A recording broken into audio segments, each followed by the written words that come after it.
Барлықтарыңа сәлем. Бүгінгі тақырып арифметикалық түбірлерге амалдар қолдану.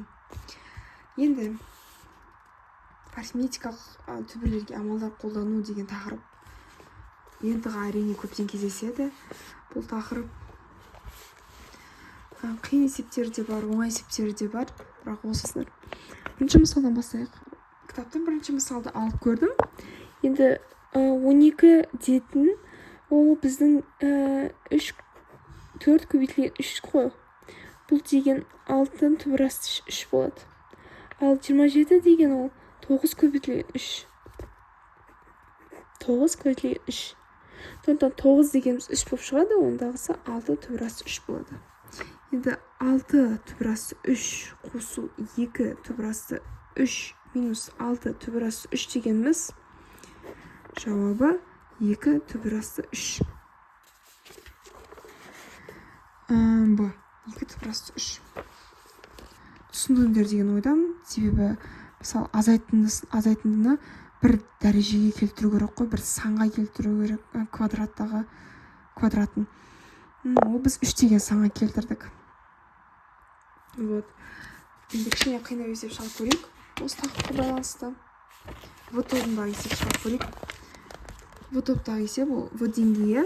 Мысалынан мұны соңғы 6-шы есеп шығарып көрейік. Вот. Біздің 6-шы есеп. Бұны қалай шығарсақ болады? Мен байқап тұрғанымдай, мұны 128-ді 2-ге келтірсек, 16-ны 2-ге келтірсек, 2187-ні мысалы 3-ге келтірсек делік, 25-ті 5-ге келтірсек делік. Міне, 128-дің деген ол 2-ның 7 дәрежесі, 16 деген 2-ның 4 дәрежесі, 2187 деген 3-дің 7 дәрежесі, 25 деген ол түбірасты 5-ге тең болады. Енді 7-ні 7-ге қысқартамыз, 4-ті 2-ге қысқартамыз, мұнда 2 деп тұрады. Сондағысы 2 болады мұнда. 7-ті 7-ге қысқартамыз. Мына жердегі үш қысқарт қойдық, сонда 7 қосылған 4, қосылған 3, қосылған 5. Шығарамыз неше болатын? 14. 14 шықты бізде жауап. Ол деген 14 е болады.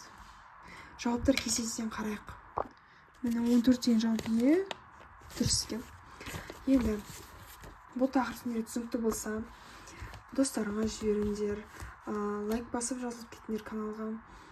Комментарий астына тағы қандай тақырып қарастырғанды қалайсыңдар, сонда жазып кетіңдер. Барлықтарыңа сау болыңдар, келесі видеода кездескенше.